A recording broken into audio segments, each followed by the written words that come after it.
Boa tarde a todos, sejam bem-vindos ao nosso Quali Club. Hoje vamos dar continuidade no módulo 8, falando sobre riscos, gestão de riscos para empresas de saúde.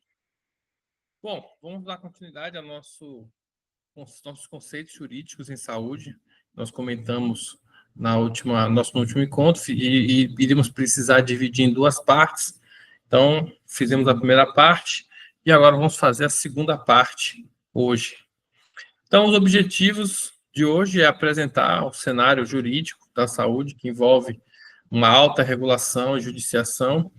Começamos a apresentar isso na aula passada, vamos fazer um outro retrato hoje.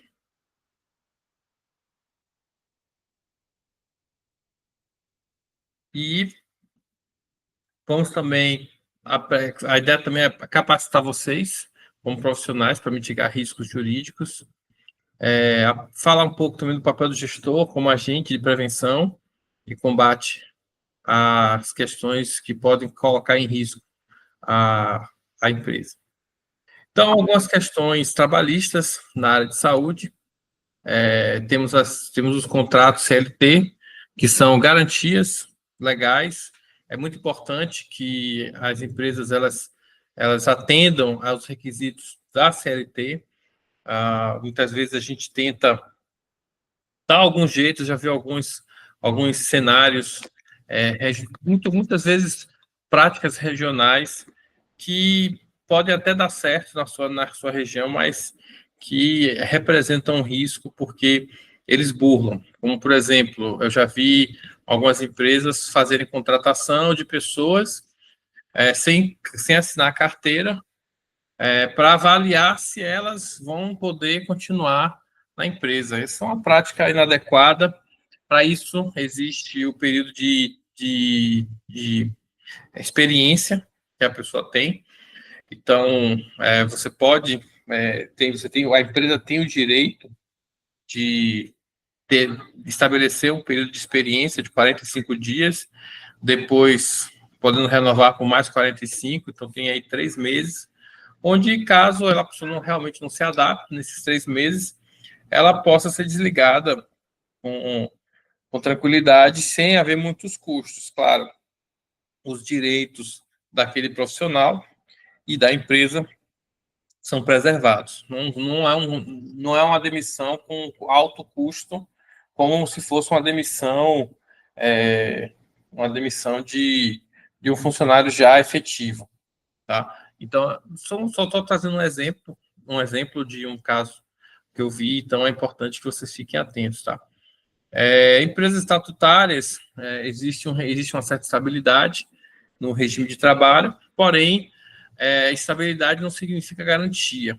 Tá? Então, é importante a gente lembrar que, mesmo sendo concursado, existem regras que podem, sim, estabelecer uma saída do profissional. Entretanto, a empresa, como praticante do regime estatutário, ela precisa, mais do que nunca, atender à legislação. E esse, sim, é um ponto que eu acho bastante preocupante, que é a pejotização, vamos falar assim, e as questões de cooperativa. Pejotização seria um movimento onde a gente começa a contratar profissionais, mas num formato PJ, ou seja, um profissional que é um MEI ou que tem uma empresa. Existem alguns riscos, tá? De, por exemplo, haver de uma certa forma, um reconhecimento de vínculo, mesmo sendo um PJ, porque alguns juízes já entendem que usar o MEI ou uma empresa pode ser uma manobra justamente para baratear o custo da mão de obra. Então, isso já vem sendo observado, claro que não são todos os casos, mas alguns casos específicos, eles estão sendo muito observados pela justiça. Basicamente, você precisa ficar atento, até por essa questão da pejotização, é saber se o CNAE daquele MEI ou daquela empresa, ela atende àquele serviço que ele está prestando. Porque se você for observar, os CNAEs do MEI, eles são quinais para onde o governo entendeu que ali são profissionais autônomos que estão prestando serviço. E para poder dar mais abertura de mercado para essas pessoas, o governo criou o MEI. Entretanto, não existem algumas profissões, elas não existem no formato de MEI, tá? Então, fiquem atentos, não é um MEI qualquer, tem que ser um MEI com o KNAI certinho da profissão que ele está executando. Se não existir, em alguns casos realmente não existe, aí não é recomendado a contratação como MEI. Não adianta você, vamos achar um MEI aqui que seja mais ou menos dentro ou próximo da, da área que ele está trabalhando. Esquece, tá? Se você fizer isso, você está correndo muito risco. Alguns meios de você mitigar questões trabalhistas são o controle de jornada, que a gente vai falar um pouquinho aqui hoje, o PCMSO, que vai te dar, você tem que realmente ter uma preocupação grande com o PCMSO, é ali que você vai estar garantindo que você não está gerando um risco na saúde do seu colaborador, ou que você está acompanhando a saúde ocupacional dele. O próprio PGR também, que é um documento que ele é preparado para apresentar os riscos da empresa, e esses riscos eles precisam ser mapeados, acompanhados, monitorados. Muitas vezes há a recomendação dos EPIs, existe também a recomendação do PCMSO, que é muitas vezes feito de forma casada com o PGR, tá? Então, o PCMSO ele vai indicar muitas vezes o caminho, né, do que se deve incluir no escopo ali do periódico, por exemplo, fazer os periódicos regularmente, conforme o que está previsto no PCMSO, garante que você está acompanhando a saúde do seu colaborador. Então, tem que fazer sim, periódico. Tome muito cuidado. Qual é a empresa que você está contratando para poder produzir esses documentos? Esse é um ponto que eu sempre fico atento, porque, infelizmente, no mercado, pelo menos em algumas regiões que eu já fui, existem muitas pessoas que, para ganhar o dinheiro, eles fazem muito Ctrl-C, Ctrl-V. Eu já peguei PGRs de empresas, quando foram entregues pelos profissionais contratados, e eu identifiquei várias falhas. Falei, papai, mas áreas, por exemplo, que não existem dentro daquela empresa e que estavam lá, dentro do PGR. Outras que nem existiam, ou que existiam e que não estavam lá. Mesma coisa é o monitoramento da saúde do profissional. Às vezes a pessoa elabora o PCMSO sem sequer ir na empresa, sem sequer conhecer a atividade das pessoas. Então, assim, vai pela função. Se ele é enfermeiro, então é isso. Se ele é radiologista, então é isso. Mas nem sequer vai lá. Então, fiquem atentos com isso. Eu sei que é um ponto que às vezes passa muito batido, mas isso é um ponto de atenção importante, porque se você deixa uma empresa qualquer produzir o PCMSO, o PGR, para ele vai produzir, vai te entregar e vai embora, mas você vai ficar com problema, tá? Então, seja bastante rigoroso na cobrança, tá? Contrate uma empresa séria, exija que essa empresa vá até a sua empresa, ao seu hospital, à sua clínica, que ele avalie os cargos, que ele veja quem são, faça um diagnóstico mesmo, veja como é o setor, quais são os riscos reais que estão ali presentes, para que ele possa definir os grupos homogêneos de exposição, para que ele possa definir adequadamente quais são os exames que precisam ser feitos no periódico para poder a gente ter uma verdadeira dados verdadeiros apresentando né, a evolução da saúde daquele profissional, mostrando que ele não está deteriorando a sua saúde com o tempo, tá? Então, isso é muito importante. Eu já vi, por exemplo, casos de pessoas que ficavam em pé boa parte do tempo e sequer um raio-x não se tira da coluna, né? Então, como é que uma pessoa vai conseguir ficar em pé se ela tiver uma lombose, né? Então, difícil, né? Uma pessoa com a curva toda, com a coluna toda torta vai ficar em pé como? Ela não consegue. Ou pelo menos ela até consegue por um tempo, mas depois ela vai começar a sentir muita dor, e isso pode gerar uma, uma, é, uma deterioração com o tempo, ou uma piora com o tempo, que vai acabar fazendo com que ele desenvolva, de repente, uma, uma hérnia de disco, né? Alguma coisa que vá causar realmente uma lesão mais grave.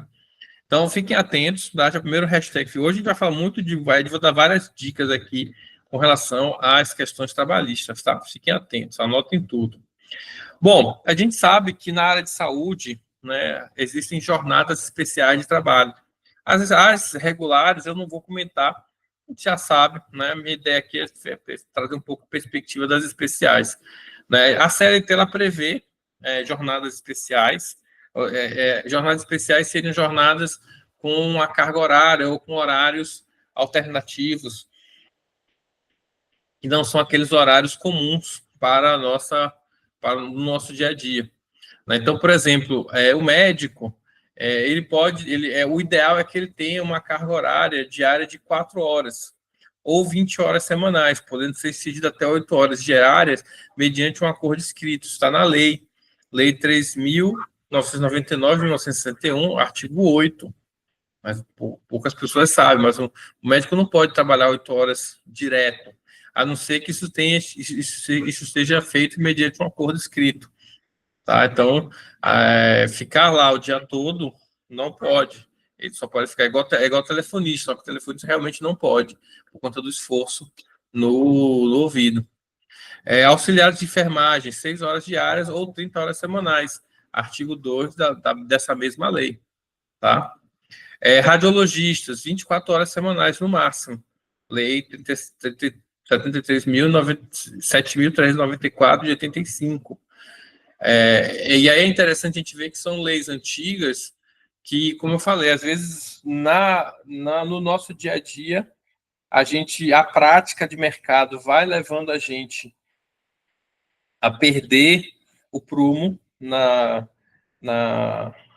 no que é o que na carga horária que está prevista na lei. E aí, como é a prática de mercado, só que a prática de mercado não tem base legal. E às vezes isso pode ser um ponto em que a empresa acaba sendo pega de calças curtas. Enfermeiros e técnicos não há uma jornada específica, mas os sindicatos eles costumam estabelecer o limite de 30 horas semanais também, tá? Para enfermeiros e técnicos. Plantões superiores a 12 horas, embora o artigo 159A da CLT ele permita a jornada de 12 por 36, mediante acordo individual escrito. Plantões de 24 horas ou mais têm sido objeto de controvérsia jurídica. Então, ou seja, você ficar... Eu já vi casos assim, né? E aí o Tribunal Superior do Trabalho ele tem admitido escalas de 12 por 36, em casos específicos, né? Escalas de 24 por 48, elas precisam ser compactuadas com instrumentos coletivos, apesar de serem bastante complicados. E para piorar, às vezes até se faz a escala 12 por 36, mas aí o que o profissional faz? O 12 por 36, ele não deveria estar pegando outros locais para trabalhar. Ele deveria apenas trabalhar suas 12 horas, porque 12 horas de trabalho, gente, é extremamente cansativo. Então, dá-se as 36 horas de descanso justamente para que a pessoa se recupere, se restabeleça, né, no seu sono e tudo mais. Mas, infelizmente, né, por conta das questões econômicas, profissionais às vezes pegam 2, 3 plantões e aí vai emendando um com o outro, e isso deteriora muito a saúde do profissional. Então, os descansos entre jornadas também precisam ser observados. A CLT ela prevê um intervalo mínimo de 11 horas entre as jornadas. Então, descumprir esse intervalo vai se caracterizar como hora extra e pode configurar uma condição de trabalho insegura, porque entende-se que essas 11 horas é um intervalo mínimo para que a gente consiga fazer com que o corpo daquele profissional ele se restabeleça para uma nova jornada de trabalho. Então, tem que tomar muito cuidado. Às vezes, na hora de montar as escalas, eu já vi escalas que não entregam essas 11 horas. Algumas até entregam, mas às vezes, por exemplo, a pessoa está no plantão e o colega que ia tirar o plantão dele não chega. E agora, como é que faz? Né? Então, claro, vai ter que providenciar outra pessoa, poder ficar no lugar dele e tal. Entretanto, isso há ali o risco de haver algum tipo de falha, tá? Então tem que ficar muito atento. São pontos onde, às vezes, no afã de querer dar a cobertura adequada ao hospital, à clínica, a gente acaba passando por cima dessas pequenas regras.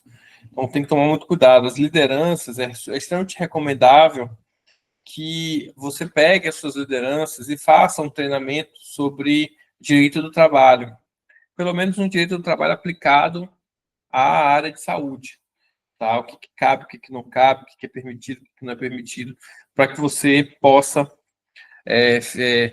porque às vezes você até tem um setor jurídico adequado, uma assessoria jurídica robusta, você até tem uma equipe engajada, que quer realmente entregar o resultado, porém, a liderança, né, no intuito de fazer com que a empresa não se prejudique com aquele, com aquele, com aquele profissional, né, ela acabe sendo levada não, tem que você ficar mais um pouquinho, venha, tá, paga hora extra. Só que, e o intervalo de 11 horas? Foi respeitado, né? Então tem que ficar atento a isso. Plantões à distância, uma modalidade que o profissional permanece disponível a chamados. Isso aí por exemplo, eu estou em um hospital, mas eu não vou, você não está aqui, mas assim, você pode ser acionado a qualquer momento. Isso também é conhecido como sobreaviso, tá? Pela súmula 428 do TST, é obrigado que você pague o sobreaviso, certo? Ele é um cálculo feito em cima de 1/3 do valor da hora normal. Então, se a pessoa ganha, vou pegar para ficar fácil a conta, né? R$ 60 a hora, ela vai, no sobreaviso, ela ganha R$ 20 pela hora, tá? E aí calcula-se todo o intervalo de tempo em que ele está disponível para a empresa, sem realmente estar lá. Isso chama-se sobreaviso. Tem que tomar cuidado, que às vezes nessa prática de você deixar. Acontece muito com ambulância. Na ambulância eu vejo muito isso. A pessoa tem um motorista, mas o motorista ele roda administrativo. E aí o hospital ele roda 24 horas. Só que, em algum caso, às vezes não há uma demanda assim, por ambulância, para fazer transferência e tudo mais. Mas pode acontecer. Né? Pode ser que naquele final de semana haja ali uma necessidade de remoção. Então, o que acontece? Às vezes as clínicas elas pedem para que a pessoa, o motorista, fique sobre aviso. Gente, esse sobreaviso é considerado uma jornada especial, tá? E ele é remunerado nesse fator aí, de 1/3 do valor da hora normal. Então, se o motorista ganha R$ 30 a hora, ele vai ganhar R$ 10 por hora por estar à disposição da empresa, certo? Então,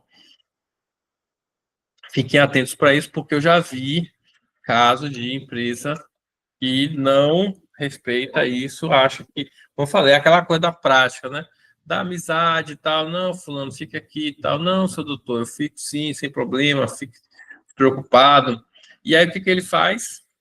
Depois que uma empresa, às vezes por uma questão de custo ou de repente alguma situação maior, acaba demitindo aquele profissional, ele leva na justiça e diz, rapaz, ficar de sobreaviso e eu não ganhava nada, né? E aí, olha aí o problema, né, estabelecido, né, para dentro da empresa. E aí temos os riscos trabalhistas, que é isso que eu queria conversar com vocês hoje. Tá? Então, um dos riscos trabalhistas mais comuns na área de saúde é a caracterização de risco empregatício. O médico e alguns outros profissionais, quando você contrata eles como PJ ou cooperados, eles estão ali a serviço, mas existe um risco de você caracterizar um vínculo. E aí, como é que isso acontece?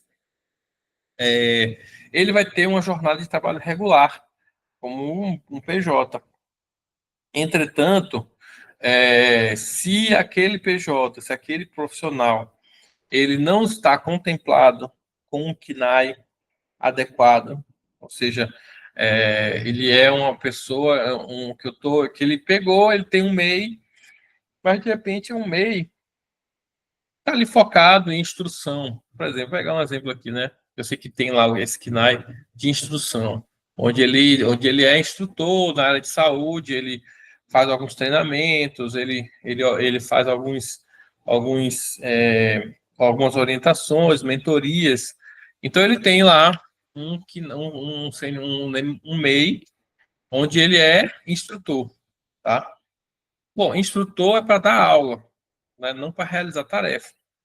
E aí você pega esse cara, né, que está ali com um MEI de instrutor e coloca ele para realizar a atividade, como se ele fosse realmente um técnico ou um enfermeiro.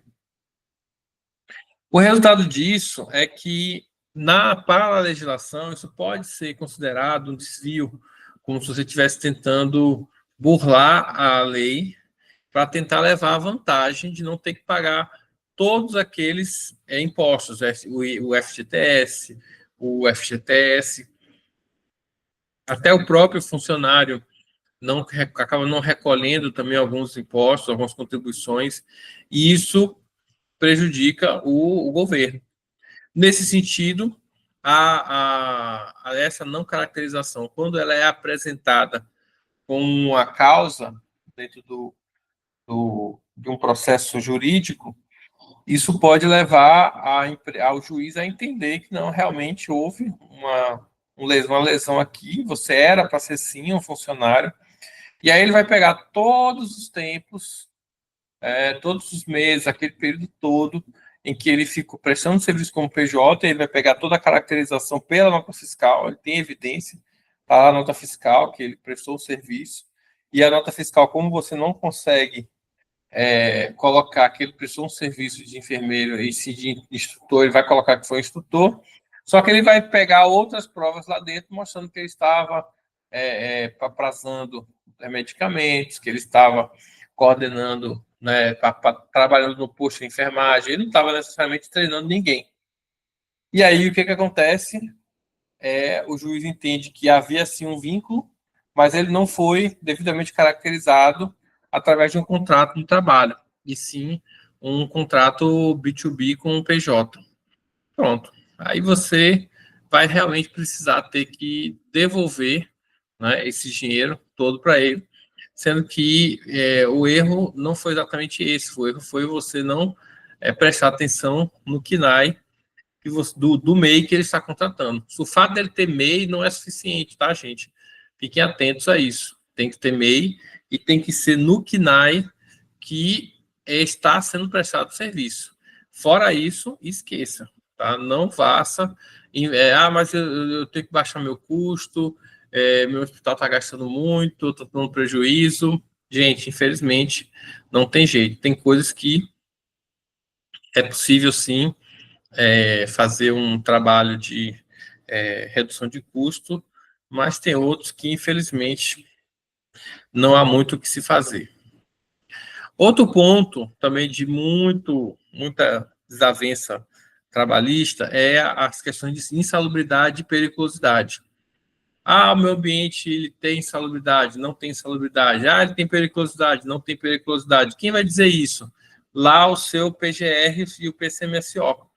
Tá? Aqueles dois documentos eles vão estar indicando, até porque existe um outro documento chamado PPRA,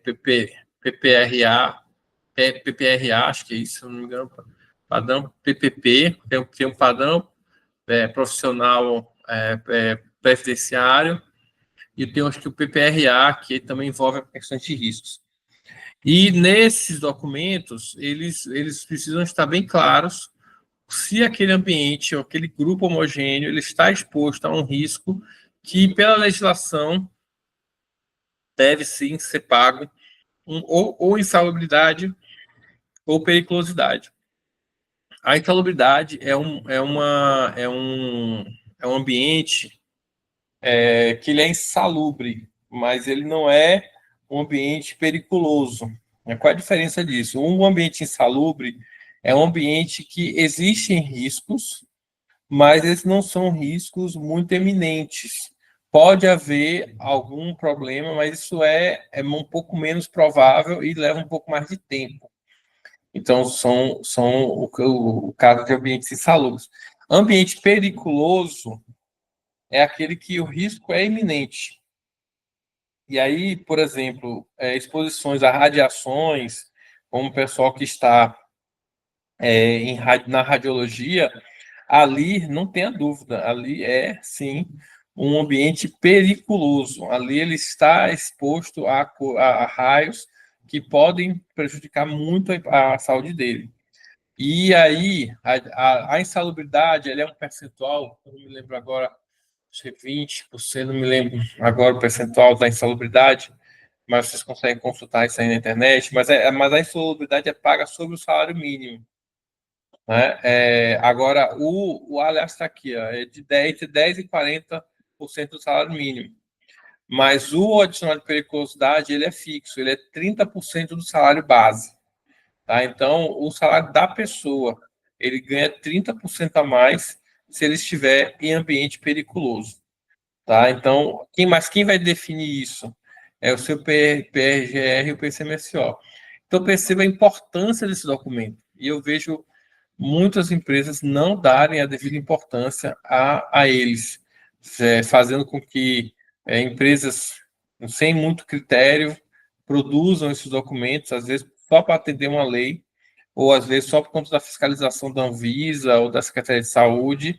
Não façam isso, gente. Se vocês realmente querem diminuir riscos jurídicos relacionados a questões trabalhistas, isso aí é ponto de honra. Tem que ter uma empresa séria fazendo esse trabalho para vocês. Outro ponto importante são as horas extras. Horas extras habituais, que toda hora, todo mês tem. Ah, todo mês ele tem ali X horas a mais, X horas a mais. Eu já vi isso se caracterizar como salário.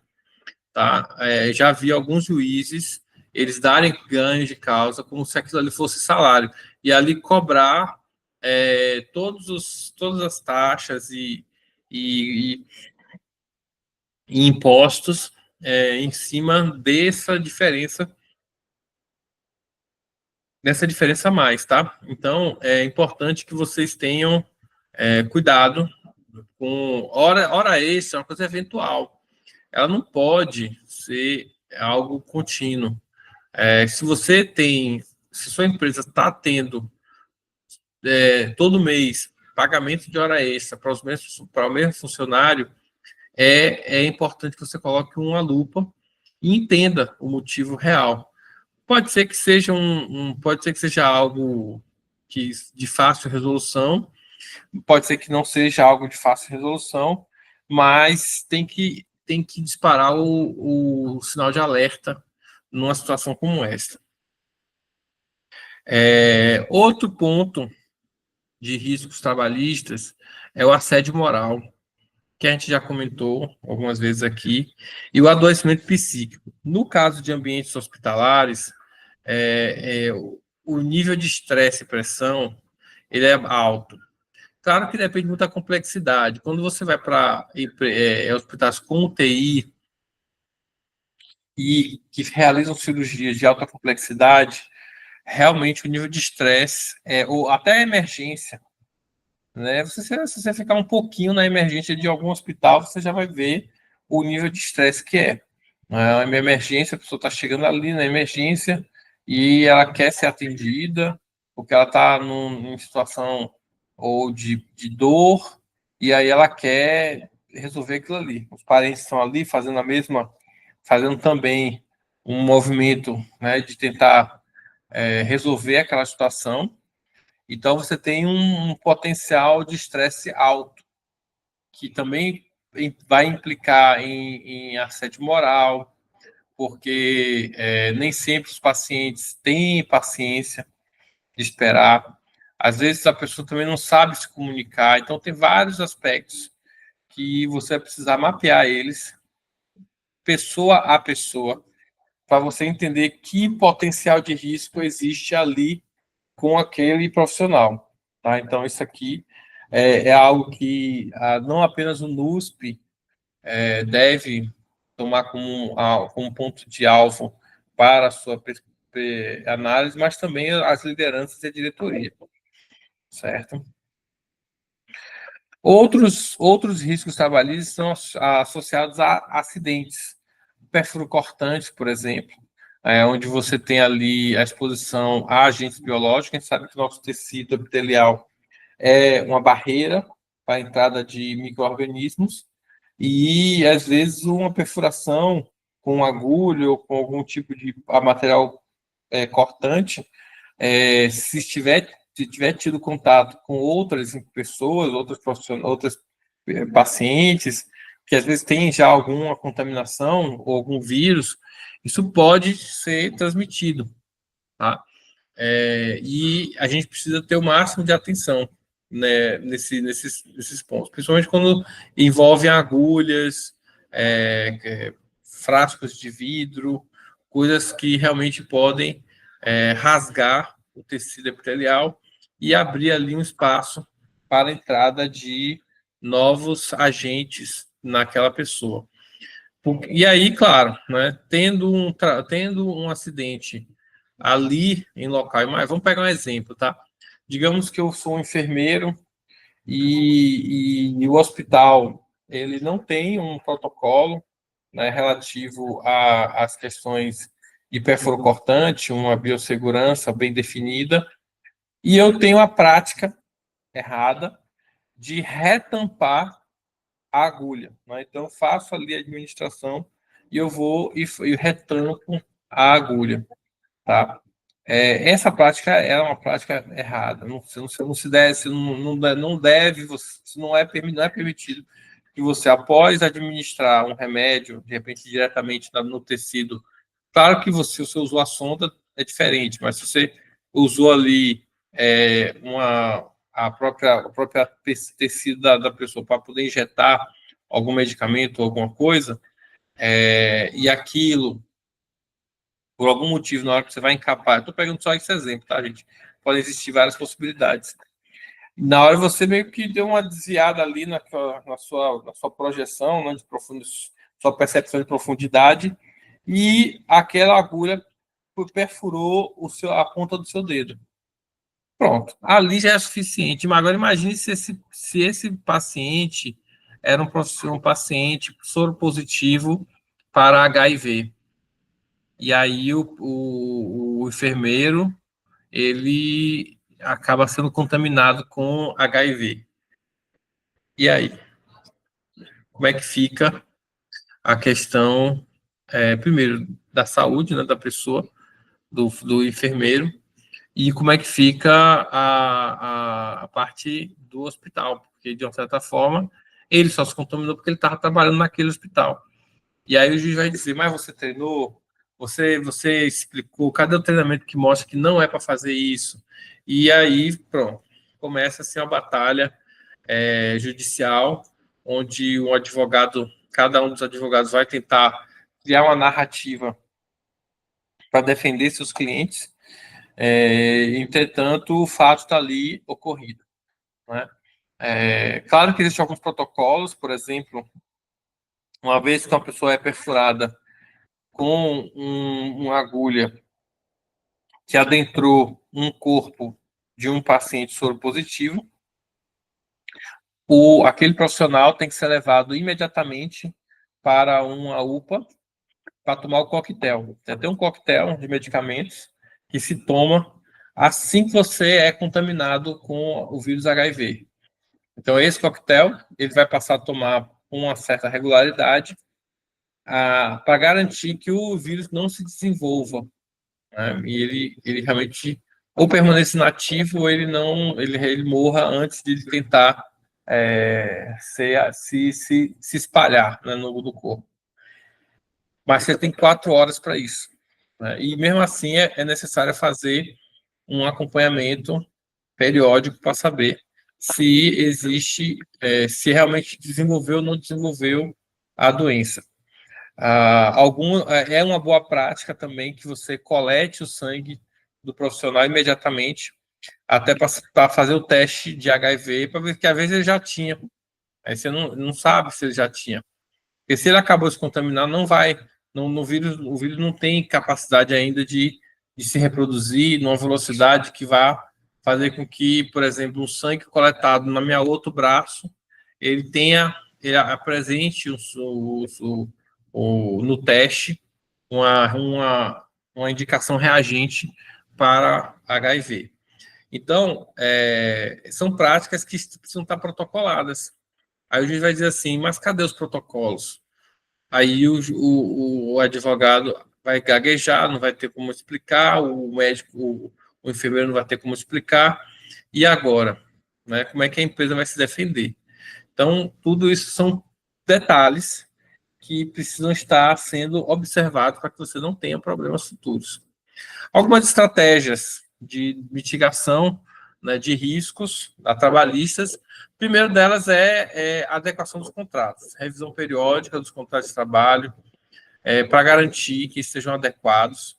Às vezes a gente faz a contratação da profissional e com o tempo a legislação ela vai mudando, vai sendo melhorada, ou então os acordos coletivos eles vão sendo ajustados, mas é saudável. Não estou dizendo que é isso aqui que vai resolver, tá? Mas é saudável que você faça essa revisão dos contratos de trabalho para que eles estejam sempre de acordo com a legislação vigente. Outro ponto importante é você documentar as questões da jornada, o controle da jornada, a hora que entra, a hora que sai. Mesmo médico, que às vezes eu sei que médico é uma categoria difícil, porque a gente vai ter pessoas, médicos e médicos, né? Tem médicos que são realmente muito tranquilos com relação a isso, eles entendem, sabem a importância, mas tem outros que acham que é uma burocracia, e aí tem muita dificuldade de prestar informação ou auxiliar. Então, tem que assinar. Você prepara a escala, você revisa a escala de trabalho e você vai entregar para as pessoas precisam assinar o recebimento daquela jornada, tá? Não pode simplesmente entregar, ó, tá aqui, você... não, eu preciso que alguém comunique isso para a pessoa e colete uma evidência de que a pessoa está ciente, conhece aquela informação. Outro ponto fundamental é o PCMSO. O PCMSO ele está na NR7, é uma norma reguladora obrigatória para todas as empresas. É necessário que seja feita a implementação do PCMSO. É necessário que se sua empresa não faz, você contrate uma empresa que faça com muito critério. Nessas horas, não vale não vá muito pelo... mas é porque fulano é mais barato. Às vezes o barato sai caro. Tá? É melhor, muitas vezes, que você invista num PCMSO um pouco mais caro no mercado, mas que você tenha certeza de que os anos periódicos, os riscos que estão envolvidos, as análises que precisam ser feitas, elas foram conduzidas adequadamente. O PGR vai pela mesma linha, tá? O PGR já é um documento da NR1, ele tinha outro nome antes, já me esqueci. Foi revisado tem uns 3 ou 4 anos, essa NR. O antigo PPRA, desculpa. Ele era o antigo PPRA, mudou para PGR, e aí, nesse PGR, a gente tem que também ter atenção na elaboração e na confecção. Uma outra preocupação também que eu me lembrei aqui em relação ao PGR é que às vezes a gente recebe e o PGR, a empresa, ela traz algumas ações e alguns pontos importantes, relevantes que precisam ser implantados.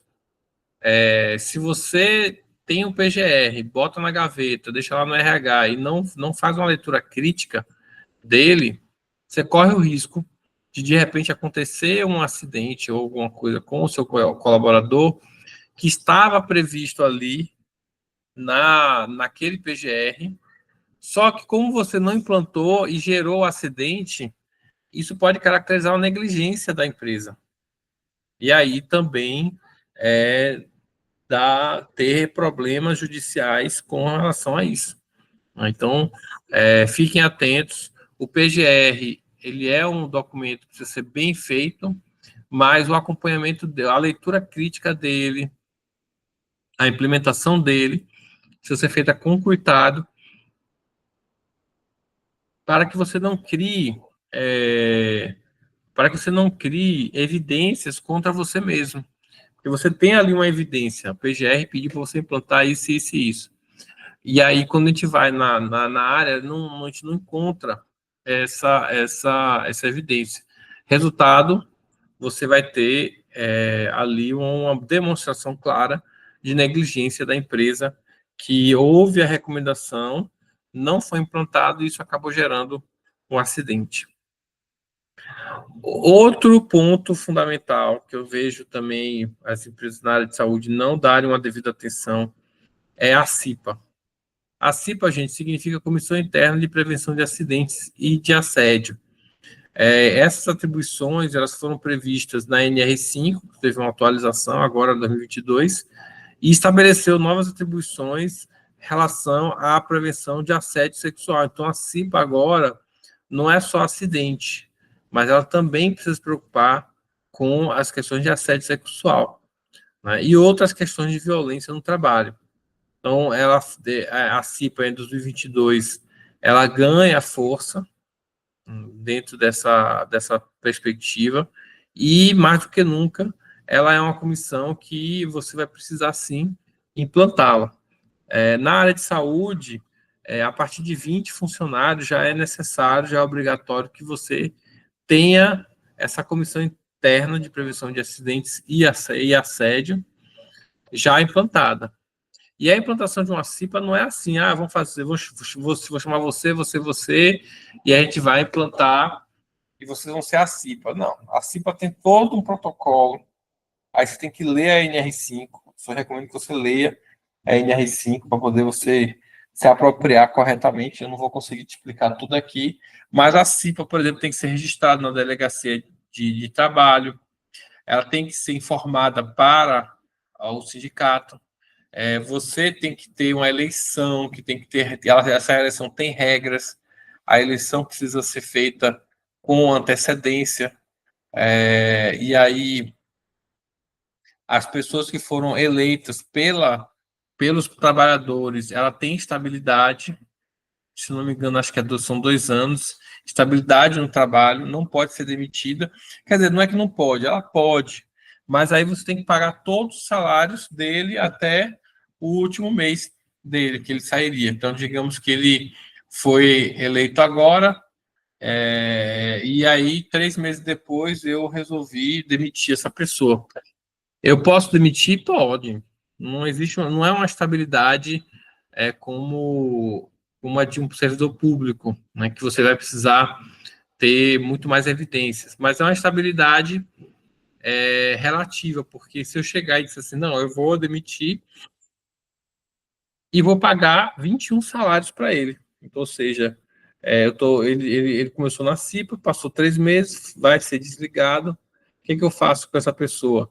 Essa pessoa vai receber 21 salários bruto do, do que ele estiver ganhando. Se ele ganhar R$ 1.000, vai ganhar R$ 23.000 de multa por demitir essa pessoa. Então, pode demitir? Pode. Como é que você vai para demitir? Bom, você tem que caracterizar que, na verdade, a falha foi dele e que isso precisa ser punido com rigor.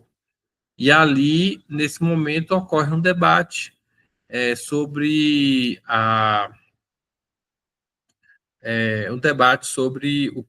como é que vai ser, né, essa rescisão.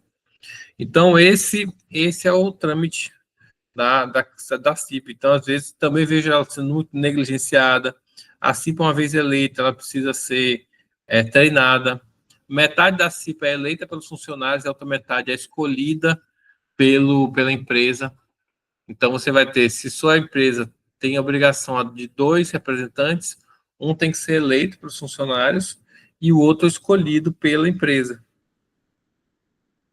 Então, não negligenciem, tá, gente? Vejam se a sua empresa se a sua empresa tiver mais de 20 colaboradores, já é necessário ter CIPA.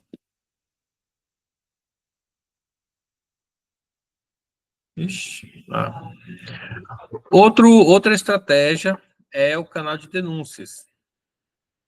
Opa, acho que eu pulei. Aqui. Pulei.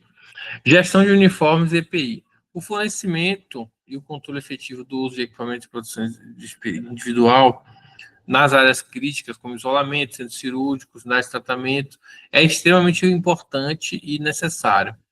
A máscara, às vezes a touca, o próprio privativo, são EPIs, né, são fardamentos e EPIs que precisam estar constantemente sendo fornecidos. Só que não adianta você apenas fornecer, você precisa também ter um acompanhamento disso, porque às vezes as pessoas negligenciam o uso dos EPIs. Às vezes a luva até é mais difícil, mas uma máscara, por exemplo, às vezes se passa em algumas áreas, não em centro cirúrgico, centro cirúrgico realmente o pessoal é bastante rigoroso com relação aos EPIs. Mas em alguns casos no ambulatório, eu vejo uma menor preocupação, digamos assim, com relação a isso.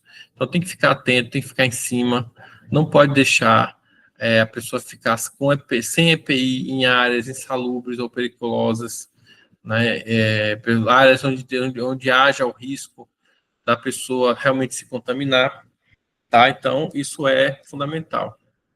Canal de denúncias, também, que é um ponto importante de você estar apresentando para essas pessoas, né? E aqui eu queria finalizar com a teoria do Respondite Superior, que é uma teoria da área do direito.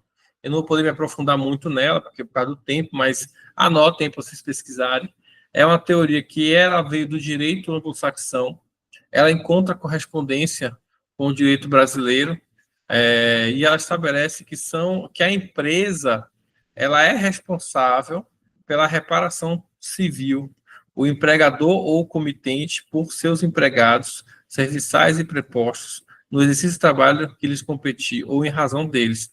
Então, tudo que acontecer ou os atos que os empregados realizarem contra um paciente, por exemplo, por tabela, a empresa também ela é responsável civil pela reparação disso.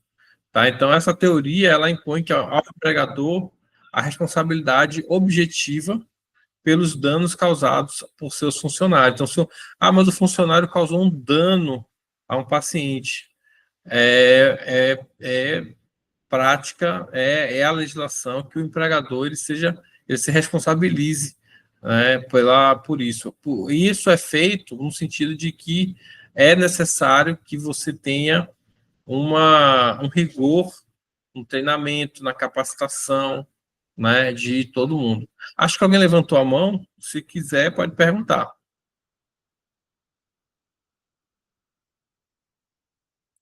Acho que não, né?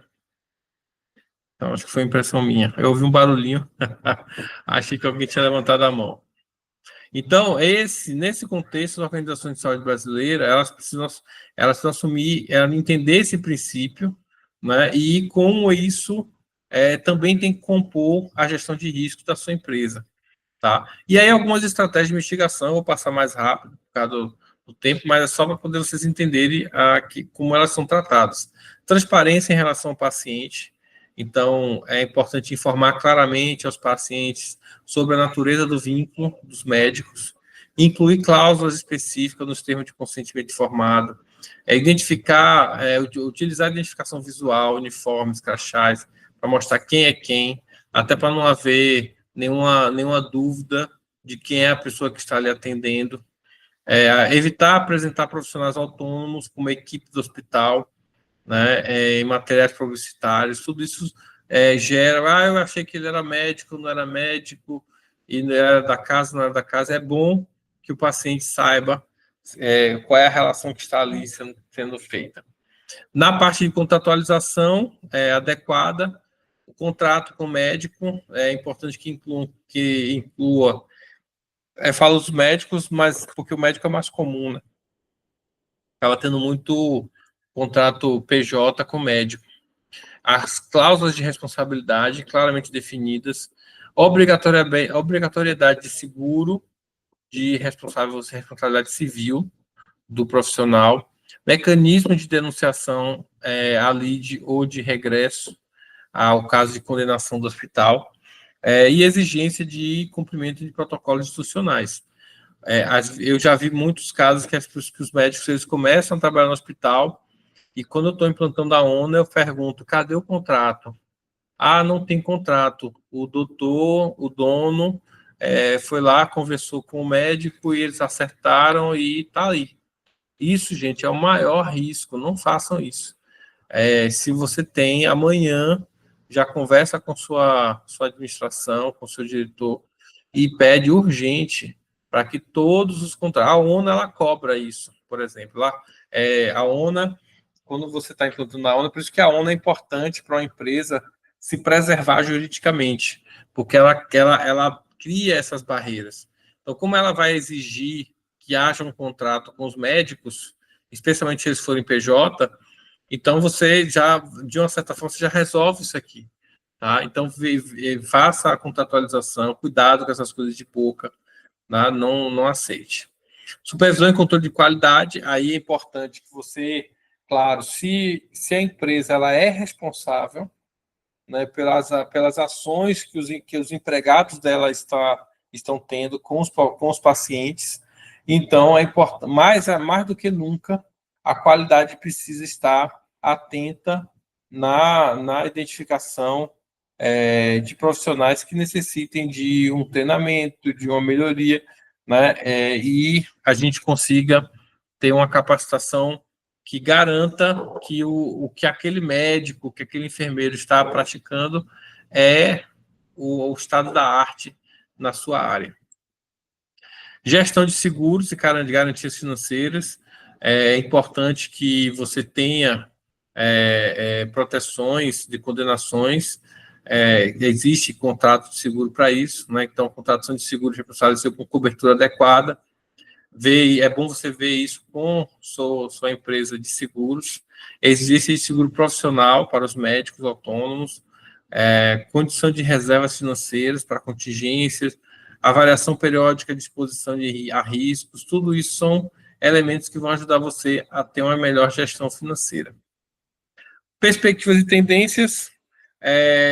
Essa teoria da Respondit superior continua em evolução, há uma tendência a isso se espalhar mais ainda, né? Muita gente não conhece, não sabe, mas o hospital ele é sim responsável e a gente precisa se cobrir de evidências para justamente minimizar ou evitar que isso aconteça, né? Então, alguns fatores, né, que devem ser considerados, como a expansão da ampliação da teoria da aparência, crescente aplicação a outros profissionais além dos médicos, ou seja, até então estava mais em voga a visão da aplicação dessa teoria para os médicos. Porém, como outros profissionais, farmacêuticos, enfermeiros, eles também têm responsabilidade técnica sobre suas áreas, está sendo cada vez mais ampliado. E aí, para finalizar, é importante que os profissionais tenham, né, a gente faça um acompanhamento do comprometimento com a saúde, por isso que a ONA também cobra o perfil epidemiológico dos colaboradores.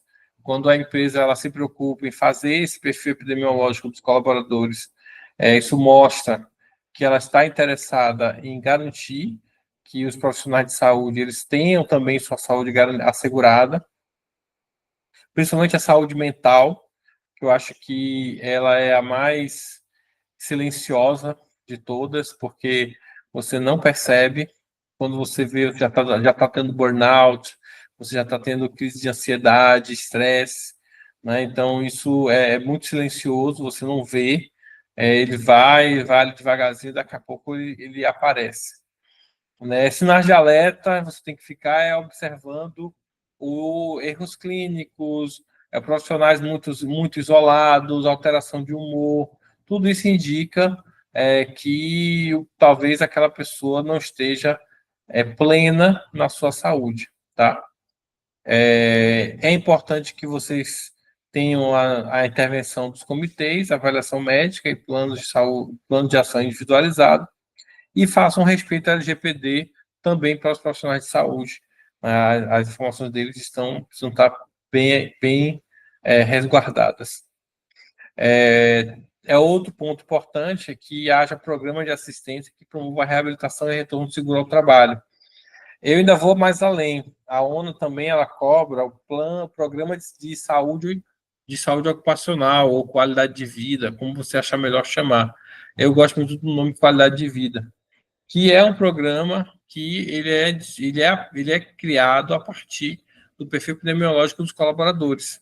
Então, com aquele perfil epidemiológico, você desenvolve as ações, se você vê que está tendo muito tabagismo, você pode criar ações, campanhas para inibir isso. Se você está vendo que está muito sedentarismo também, então tudo isso são elementos que você pode ajustar. E na parte dos prestadores, os hospitais respondem, né, objetivamente, como eu falei, as falhas estruturais, mesmo para prestadores de serviços terceirizados. Por isso é importante que você faça uma escolha muito assertiva, muito técnica, das pessoas que vão estar ali, né, assinando prontuários, assinando planos terapêuticos. Médicos sem vínculo empregatício, muito cuidado, muito cuidado.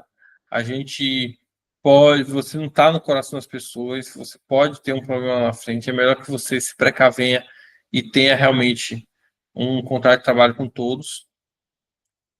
Responsabilidade, né, por exemplo, eventos adversos, então você tem que investigar os eventos adversos e a atenção aos processos de credenciamento, certo? Muito cuidado na hora de contratar. Eu sei que às vezes a contratação de um médico, por exemplo, que eu acho que é o mais crítico, os outros, enfermeiro, técnico, pela minha experiência, não vejo nenhum tipo de problema, se eles seguem um fluxo normal. Mas às vezes o médico é tratado diretamente com o diretor da empresa. E às esse o diretor não está tão enfronhado com essas preocupações. Então, façam vocês, né, esse caminho, construam essa ponte para que essas informações cheguem até ele e a gente tenha realmente uma empresa mais saudável. Termo de consentimento informado, já falamos aqui, mas é importante sempre reforçar que tudo que é direito do paciente precisa estar devidamente escrito. Por fim, né, para a gente finalizar mesmo, passando aí um pouquinho do tempo, a integração entre o direito, gestão e ética cada vez mais forte. E aí, como eu estou alertando a muitos empresários, falei, gente, já foi o tempo em que ter ONA, ter uma certificação, acreditação ONA, era uma coisa para você, de repente, ter mais barganha com o plano de saúde, tá?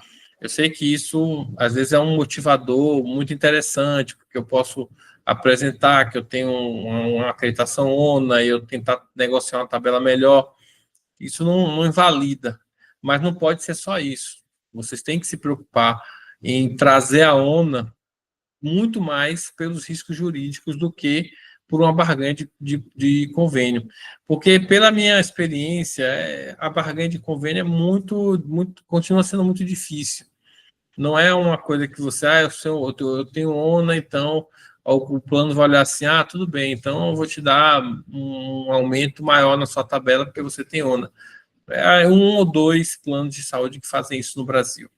O resto todo, legal, que bom. Então eu vou te dar você o prazer de continuar como credenciado da minha rede. É só isso, o máximo que você vai ouvir.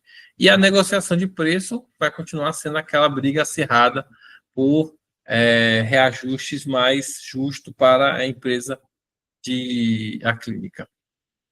Risco jurídico, então, vejam, nossa preocupação é muito grande em relação a isso. Riscos jurídicos bem mapeados podem evitar prejuízos financeiros absurdos. Um erro, uma contaminação de um colaborador com HIV, ou um erro num paciente que pode levar a um óbito. Gente, o dano disso aí é absurdo, tá? Então, não vale a pena, eu te garanto, não tem dinheiro que faça valer a pena qualquer investimento nessa área. Vale sim, faça, porque é muito melhor do que você correr risco de tomar um processo de meio milhão, R$ 1 milhão. Recomenda-se, então, a capacitação contínua das pessoas. Então, eu reforço aqui que vocês façam esse dever de casa, converse com o pessoal do RH. Claro que aqui foi só alguns insights para vocês perceberem e anotarem e usar esses insights para vocês refletirem a realidade de vocês. Porém, a capacitação das suas lideranças em direito trabalhista, mesmo você sendo uma pessoa da área assistencial, não tem, é inevitável, você precisa. Não coloque a assessoria jurídica como uma bengala, onde você vai se apoiar ali. Não, mas eu tenho uma assessoria jurídica. Cara, esqueça isso. Continue com a sua assessoria jurídica, mas capacite, porque é muito melhor um líder que evita o risco do que uma assessoria jurídica competente para resolver o risco já implantado. Porque são duas visões diferentes. Eu posso trabalhar antecipadamente ou eu posso trabalhar de uma forma mais resolutiva.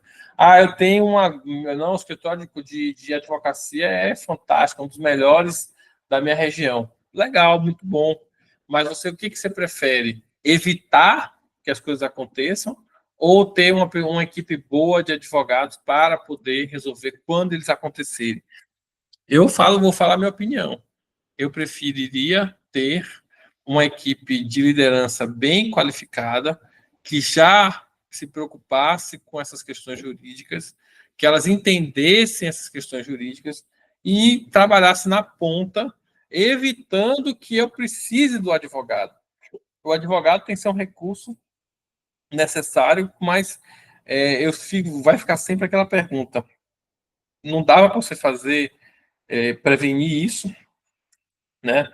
E, claro, né, esteja sempre atualizado aqui no Quali Club e também com outras áreas, outras redes, outros clubes como esse.